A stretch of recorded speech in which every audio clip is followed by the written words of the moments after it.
Dutoit and Nhlapo was born in Soweto outside of Johannesburg, South Africa, and soon demonstrated an ability in various sporting fields, and more specifically BMXing, that would become his chosen field of expertise and elevate him to the world stage. Yeah, here I am, sitting with a leg brace on at the moment. I crashed a month ago in the States, just at a race. It was like the second race of the year and quite early on in the season. So I just came off the bike and put my foot out to sort of avoid anything major, and just happened to tear my ACL. It's a ligament in the knee. It's going to be another 6 months before I get back on the bike, but it's like I said, it's a part of the game, and nothing like I've never experienced before. Growing up in a football-dominated society, Sfiso chose cycling over all the more obvious choices offered at school. The tender age, I think I was 13 when I first started, which is relatively late, for kids that are relatively good at my age now, and just gave it a shot, put everything away, the cricket bats, the soccer boots, and everything, and just, gave this BMX thing a shot. He has had his fair share of injuries, and some could have been life-threatening. I was over in Europe. I'd been there for, 8 months already, racing, competing in the circuit there, and I was leading the European title. I was going to be the first ever outsider in the elite men category to win that, and I'd won six races in a row.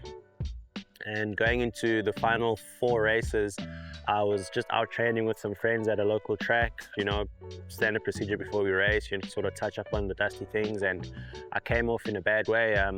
I broke my neck and fractured my C3 and 4 and shattered a plate in between the two. So I had to get an emergency operation in Norway where they fused the two vertebrae together, and they put an artificial spacer in between. I set out for 10 months after that, and it was definitely a difficult time for me. I'd never been out for that long, and it was difficult for me to deal with, but I sort of got on with it and came back strong in 2010. A great performance by South Africa's Dutoit and Nhlapo. He could not have wished for anything better on his return to top flight riding. There he is, on the top of one of the jumps. He cannot believe his performance, because it has been a torrid time since his terrible accident last year to get back to the very top of the game.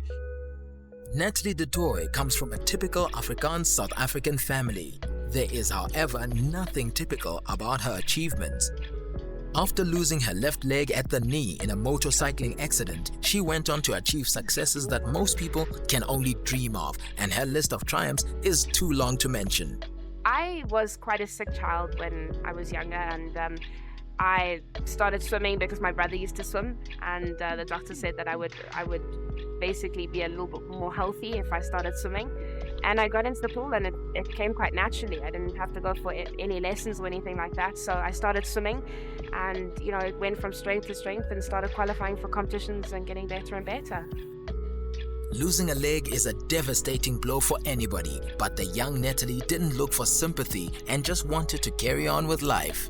The most exciting time of my life would have been Seville in 2008. It was the Olympic trials.